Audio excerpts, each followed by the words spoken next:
আমাৰ ৰাজ্য চৰকাৰৰ বাজেটত এইবাৰ আমি এটা সিদ্ধান্ত কৰিছিলোঁ যে এনেকুৱা যদি ডেকা ল'ৰা আৰু ছাত্ৰ ছাত্ৰী বিশেষকৈ অসমৰ বাহিৰত যদি তেওঁলোকৰ মৃত্যু হয় তেওঁলোকৰ শৱদেহ সন্মান সহকাৰে আমি অসমলৈ উভতাই আনিম। আজি ৰাজ্য চৰকাৰৰ কেবিনেটে শ্ৰদ্ধাঞ্জলি নামে এখন আঁচনিৰ অনুমোদন জনায়।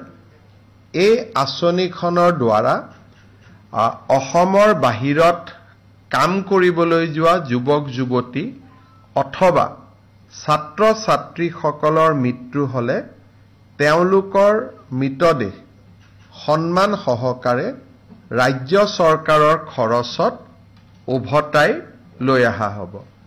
অৱশ্যে হস্পিটালত ট্ৰিটমেণ্টৰ কাৰণে যি ট্ৰিটমেণ্ট কৰিব যায় তেনেকুৱা ধৰণে ৰোগীৰ মৃত্যু হ'লে এই আঁচনিখনৰ সুবিধা নাপাব। এই আঁচনিখন অসম আৰক্ষীৰ স্পেচিয়েল ব্ৰাঞ্চে চোৱা চিতা কৰিব। এই বছৰ আমি আঁচনিখন নোহোৱাকৈ প্ৰায় 15টা এনেকৈ মৃত শৰীৰ অসমলৈ উভতাই আনিছিলোঁ। কিন্তু এতিয়া 112 নম্বৰত গাৰ্জেনে ফোন কৰি দিলে SBয়ে ডিটেইলছ গ্ৰহণ কৰিব আৰু স্পেচিয়েল ব্ৰাঞ্চৰ এজন DIGৰ এই দায়িত্ব থাকিব। তেওঁ মৃতদেহটো সন্মান সহকাৰে উভতাই লৈ অহাৰ বাবে কাম কৰিব।